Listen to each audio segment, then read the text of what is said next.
Shohei Ohtani is the modern-day Babe Ruth. When it comes to Ohtani, though, is he more valuable as a batter or a starting pitcher? We'll discuss that and more on today's action-packed episode of Locked On Fantasy Baseball. You are Locked On Fantasy Baseball, your daily fantasy baseball podcast. Part of the Locked On Podcast Network, your team every day.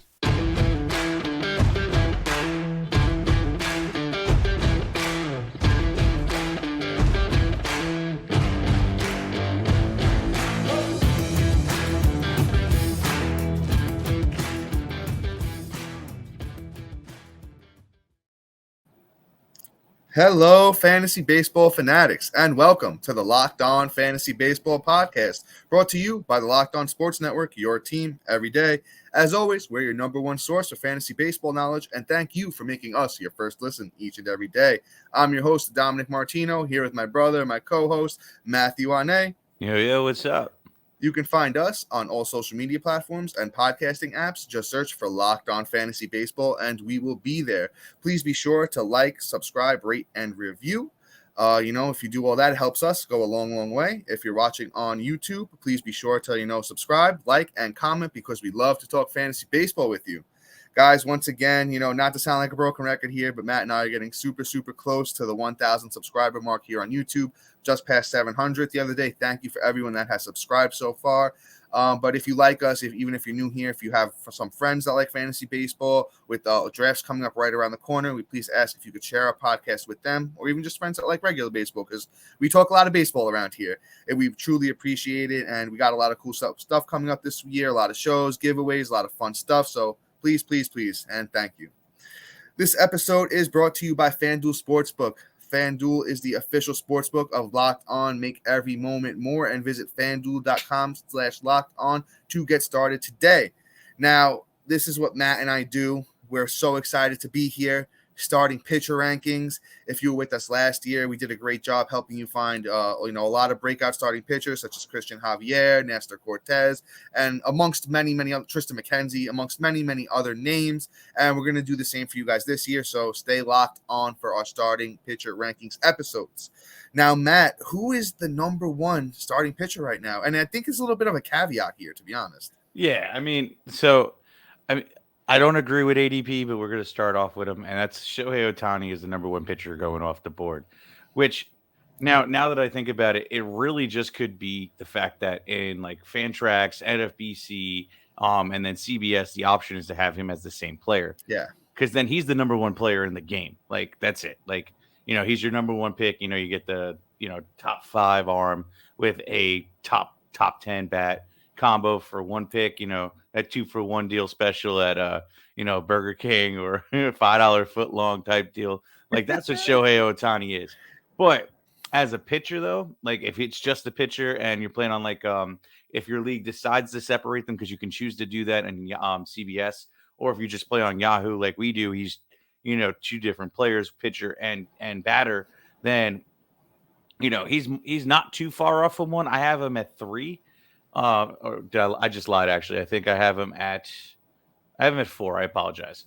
Like, because Shohei is really good, but it's just one of those things where he's not the number one. Like, Corbin Burnes is my number one. But let me cover him, the player, as a pitcher for this year, right? There's just so much going on in his page. It's really hysterical. The guy's just got everything going on. Matt, I got his stats here ready. Thank you, because it's just showing batting for me. Yeah, last year, Shohei Ohtani as a starting pitcher, 15 wins, 9 losses, a 2.33 ERA, 28 starts, 166 innings, 219 Ks, and a nice and clean 101 whip. Yeah, thank you. Yeah, that's solid. And, I think the 166 is almost the limit. I don't foresee him getting higher than that. And, that's the only downside. But at the same side of that is, yeah, you might not get the 2 start weeks, but you're going to get the K per 9 that's going to be up there with the top end talent in the top 5 pitchers.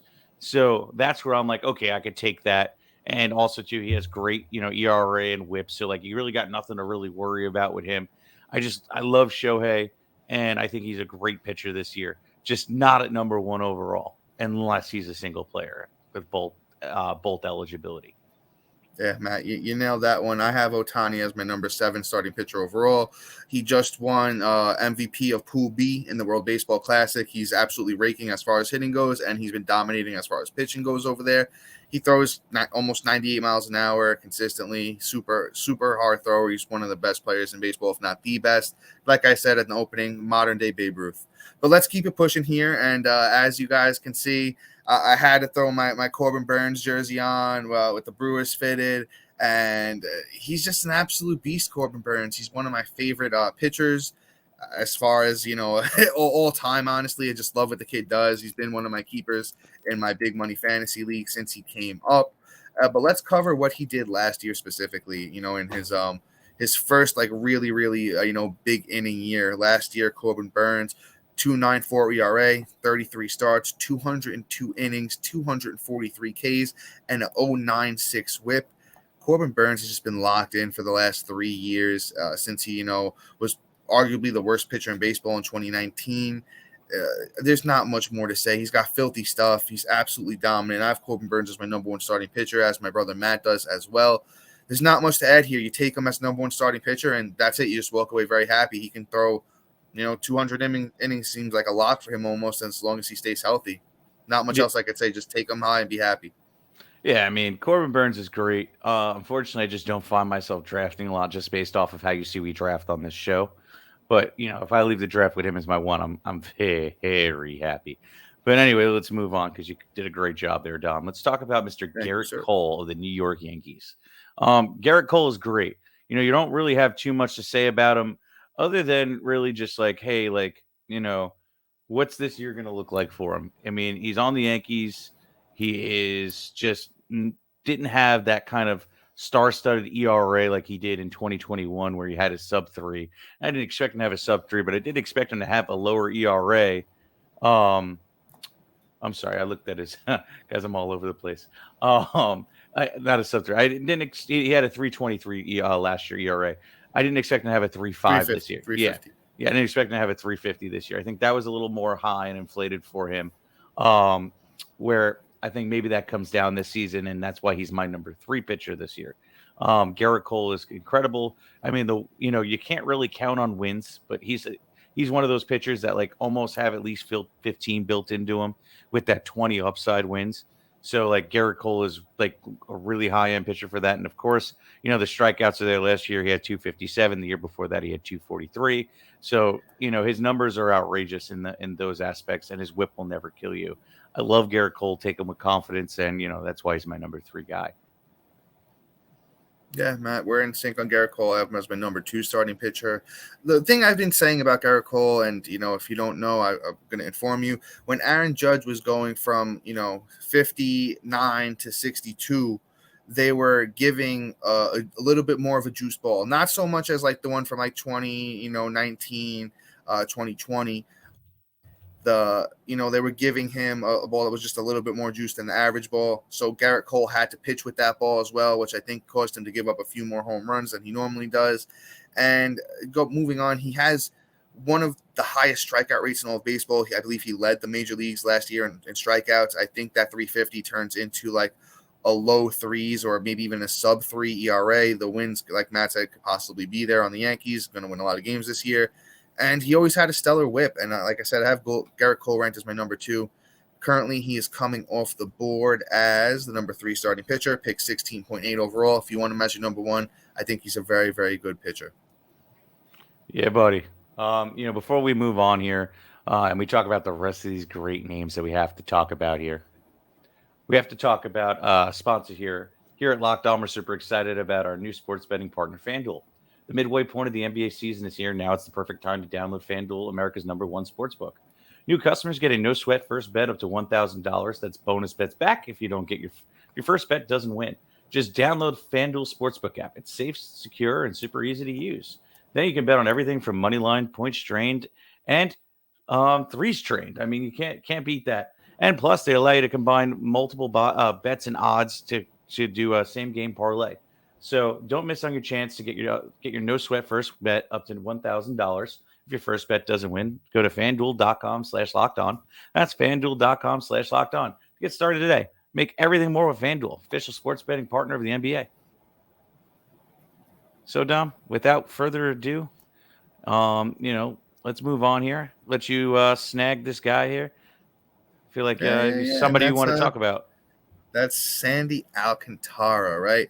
The thing with this, Matt and I have been having a lot of off-air talks about Sandy Alcantara, and Matt's made some very good points on him as far as, and I've heard this before, if he doesn't get that volume of throwing, 200 plus innings, the strikeouts are, usually under a K per nine. The ERA is always going to be good, but he is a career 3.10 ERA, which, if you're going to, like a lot of people have him ranked as the number one starting pitcher, it's a little high. But, last year with that 2.28 across 228 innings.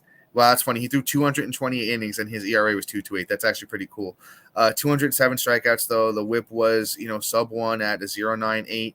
So, and he won 14 games last year. So there's not too much of a knock on Sandy Alcantara. He throws one of the hardest throwers in the league. He averages around 98 miles an hour. And I currently have Sandy as my number 3. I think, he's still in that top, echelon of starting pitchers. You could take him with confidence. He's coming off the board currently as number 4 starting pitcher, pick 23 overall.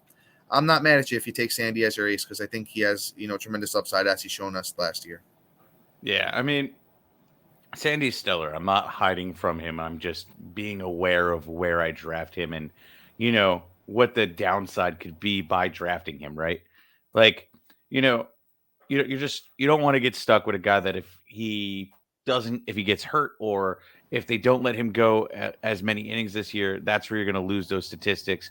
It doesn't matter as much as in head to head, but when you're playing in a roto league where, you're just based off of the categories, that's a guy that can hurt those numbers. And that's where you may want to, swerve around him and kind of go to somebody that has more of a solidified K per 9 rate.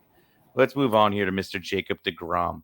Mr. Dangerous is what I'm feeling about him because, he's not the safest pick this year. DeGrom just, right now he's playing in the World Baseball Classics. He had a good season last year, but he's not. Not. What the hell? What am I looking at here? No. Yeah, I will throw out this quick. He pitched in the minors. I believe it was yesterday. Struck out 5, allowed 1 run over 2 innings. He's actually looking pretty sharp, but it's just tough with him as far as the injuries do go.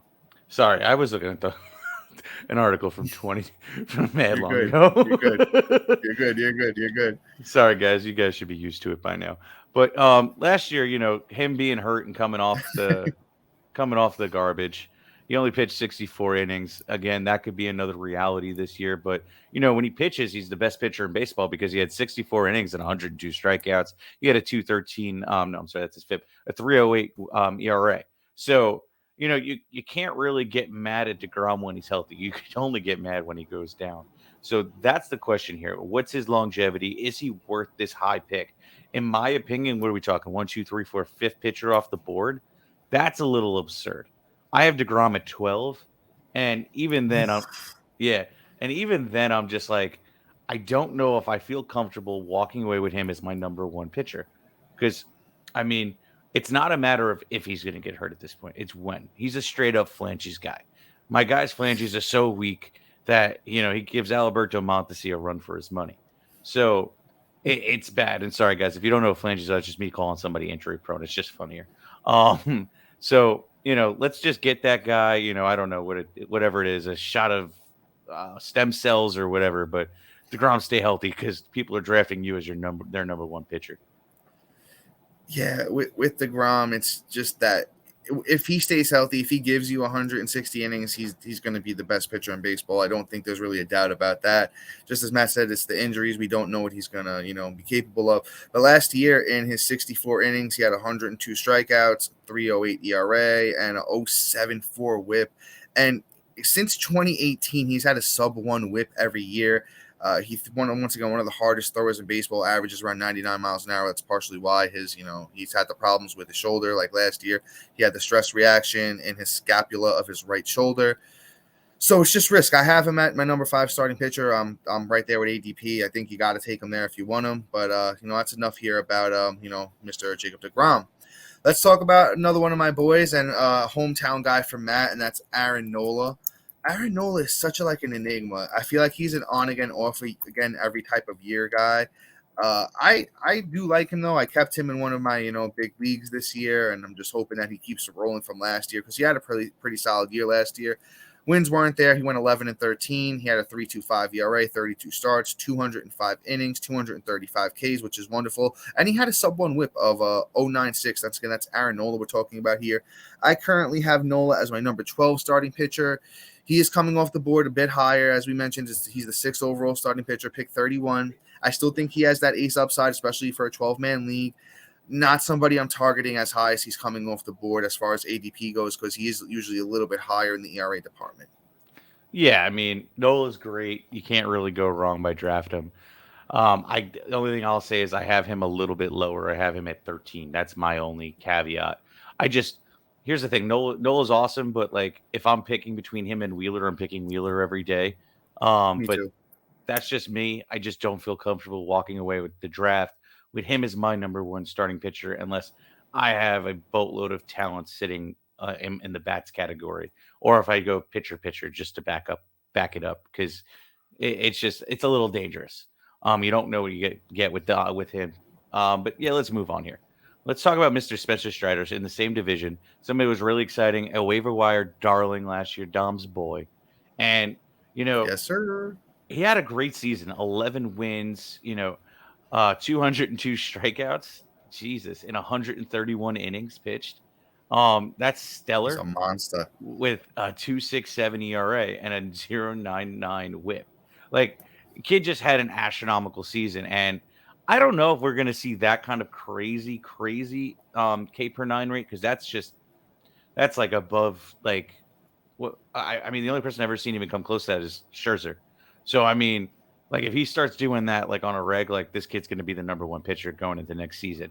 So that I can understand why he's going that high. I actually only have him in my rankings one spot below at 8. So I think Strider is, definitely worth the pick at this point. He has an incredible talent. The only thing and the only downside for him is how many innings are they going to let him go this year? So are they going to let him hit 150? Are they going to let him hit 160? Are they going to let him just go and go 190? Because last year, the only reason he had 135 innings because at the end of the season, his I don't know if it was his shoulder or elbow or something that got really sore, and they had to shut him down for the last 2 weeks of the season. So I don't know if he can handle the workload, and I'm kind of mad at him too because I was supposed to be at the game where he was pitching against the Phillies. So I was kind of pissed. But anyway, I just my long story short is Strider. Just let's see how many innings he pitches. It's the only downside for scooping him. Yeah, I mean, my thing is I think he repeats. I think he's going to be one of the most dominant pitchers in baseball. It's the stuff. The fastball is absolutely elite. Averages around 98. The slider is absolutely dominant. His changeup is actually sneaky good. He only threw it about 5% of the time last year. But if he gets that up to maybe 10% of the time just to keep hitters a little bit more off balance, I think, he's going to just keep doing more of the same. Not really too much I can add to what Matt said, except I have him as my 8th starting pitcher as well. Right now, he's coming off the board as the number 34 pick overall. I think that's a great pick. I think you could take Strider as your ace and feel very comfortable. Once again, as far as the innings go, as Matt mentioned, I think he could, potentially get up to, my guess would be 160, 170, kind of like Corbin Burnes in his first few years. He kept building up. I think, Strider does more of the same. But let's keep it moving over here. And next up, we got Justin Verlander, right?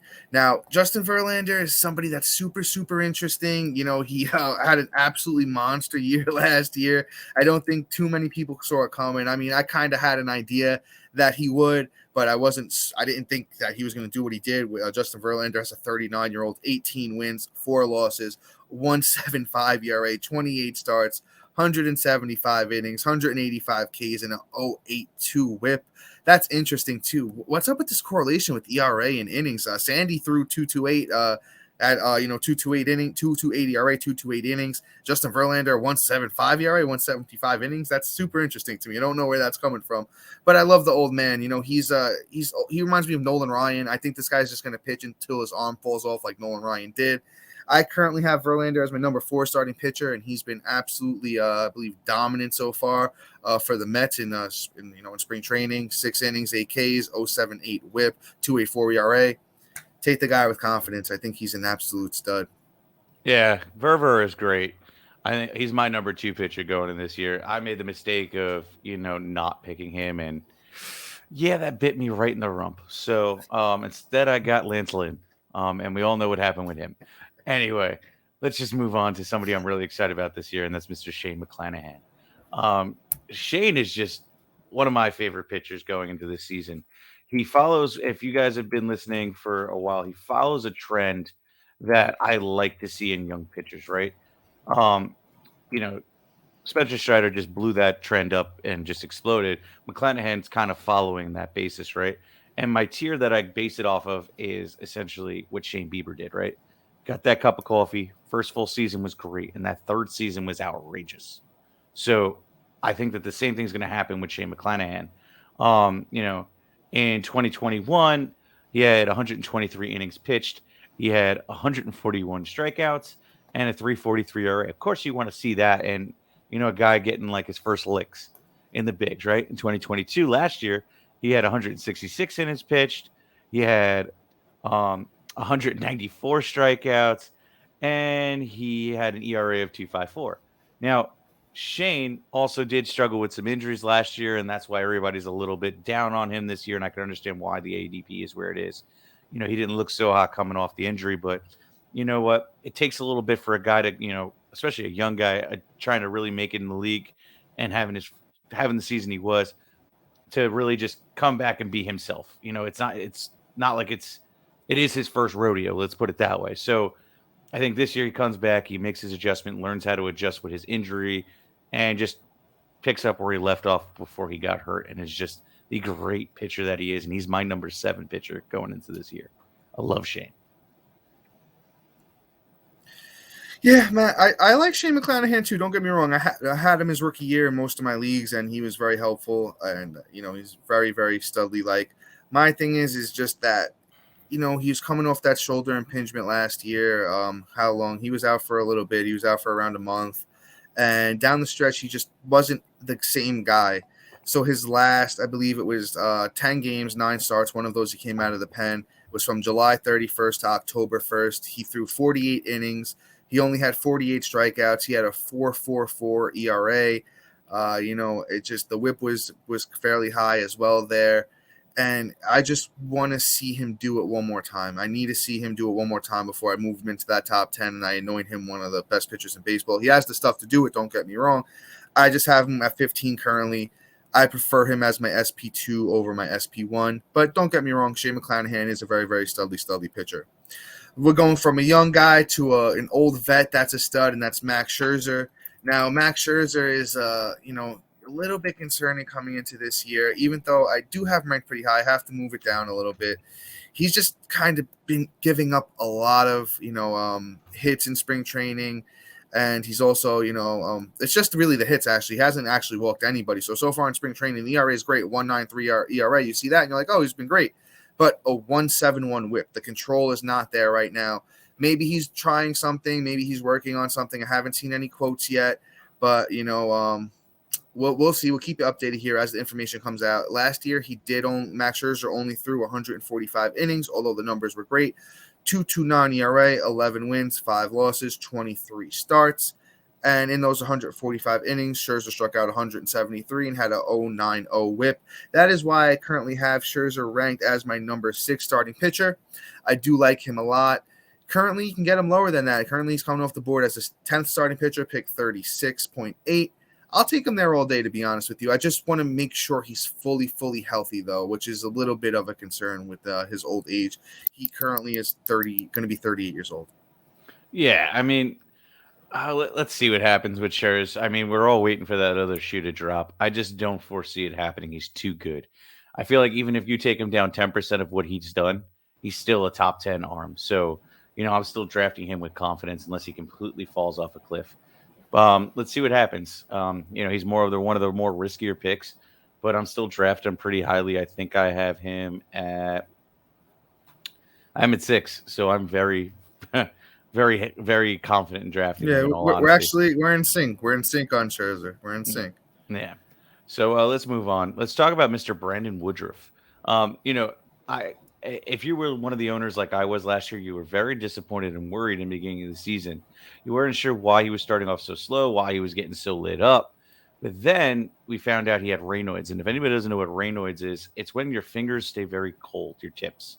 And if you don't, if you're a pitcher, or if you don't, and you know what it is with your fingertips and how important they are to gripping the ball, when they're cold and they're numb, you're not really getting the right grip because you can't feel it right. So that was the problem with Brandon Woodruff.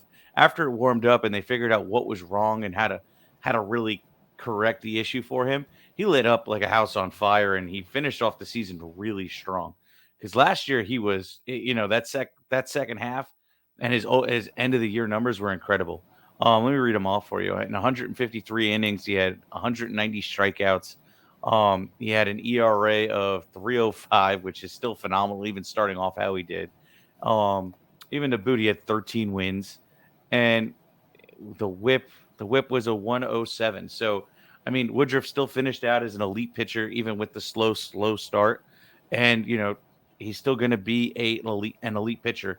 Right now he's going as my 10th pitcher. I feel very confident walking away with him as my number one, just because I know there's that strikeouts that's going to be there and that ERA and whip that's going to be absolutely solid every single day, in and out, as long as the Raynaud's are all figured out. So draft Woodruff with confidence. So. Yeah, Matt, we're in sync. I have Woodruff at 9. I love drafting him at my ace where he goes right now. Pick 40 almost, I think, is a perfect spot for him, and that's where you sneak in that like 4th round and get your first starting pitcher. And for me, it's been Woodruff more often than not. As Matt mentioned, he's dealing with that Raynaud's, so I think that held him back. I think Woodruff is due for a 200 inning season. I think this could be the year. I think he's overdue for that 200 inning season. He could be like 230 Ks, 15, 16 wins. The whip is always good for him, especially, the last 3 years. It's been absolutely stellar. He can get you back to that sub 1 whip. And I think as a 30-year-old, he's still, as you get a little bit older, you learn a little bit more. He's still got the great stuff. I think Woodruff is somebody that I particularly have been targeting as my number one pitcher in more leagues than not. But we got our last guy up here, and that's somebody that Matt and I do both love. That's Dylan Cease. But I'll tell you this, I've consistently been moving him down my starting pitcher rankings, and I think that's what consensus has been doing too. When all the fantasy baseball experts were getting ready and back in like December and January, he was ranked as like a top 6-7 guy. Right now ADP has him at 12, pick 43 overall. And I'm kind of right there with him. I actually moved Dylan Cease down to my number 16 starting pitcher. The thing is that he led the league, I believe, in unearned runs last year. There was a start where he had like 7 unearned runs, another one where he had like 8 unearned runs. So those don't count against your ERA. So that's why Dylan Cease's ERA was a 2.20, 14 wins, 8 losses, 184 innings, 227 strikeouts, and a 1.10 whip. Now, consistently, he's been well over a 1-2 whip in his career.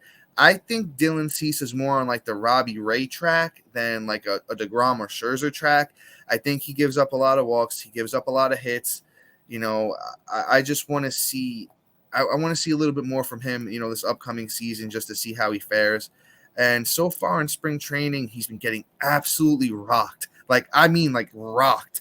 37.13 ERA across 2 starts. He's only pitched 2 innings, 8 hits, 11 earned runs, 6 walks, and the whip is this is not an ERA, this is a whip. 5.25 whip for Dylan Cease this spring. Might have to move him down a little bit more. He's making me very, very nervous. Very, very Robbie Ray type arsenal and look here from Dylan Cease, in my opinion. Yeah, Dylan Cease is somebody that I've always loved. I think that personally we're going to see his ERA like a 3.5 to 3.6. Yeah, yes. I think that the strikeouts are real. I think that is the one thing that's been solidified in his career, because he's always had a high strikeout rate. Because last year 227, year before that 226. I don't know if you read that off. I'm sorry. I'm pretty bullish on just like him in general, but I'm not overdrafting him because of I'm not expecting him to have elite ERA or whip. just like Dom said, he's my 18th pitcher right now. So I'm kind of I'm kind of okay with it. You know, he's a great solid 2 if you can get him as your 3 or gold. So yeah, Dylan Cease is the man. Draft him, but don't make him your 1. Don't reach. Yeah, it just he's just bothers me so much. Like I said, very, very Robbie Ray type profile. I'd rather take Robbie Ray a little bit later if that's what you're looking for, you know, and then Dylan Cease says he's going fairly high. Do we read off what pick he's going? Yeah, pick 43 is a little bit rich for my blood when it comes to Dylan Cease. But guys, that is all for us today. Please be sure to like, subscribe, comment, rate, and review. Check out our website if you already haven't. It has Matt and I's rankings there. I know you guys need those rankings as you're headed into, you know, the 2 biggest fantasy baseball draft weekends of the year. Guys, thank you for making us your first listen each and every day. After you make us your first listen, make your second listen Locked On Padres. Our colleague Javier is an awesome host. He's great at what he does. He provides great information. You know, there's a lot of Padres as far as fantasy baseball goes that you want to get your info on. We were on that show the other day, so go check out Locked On Padres with our buddy Javier. And guys, we will be back tomorrow with part 2 of our starting pitcher ranking. So make sure you are locked on for that one. So guys, until then, see you. Peace.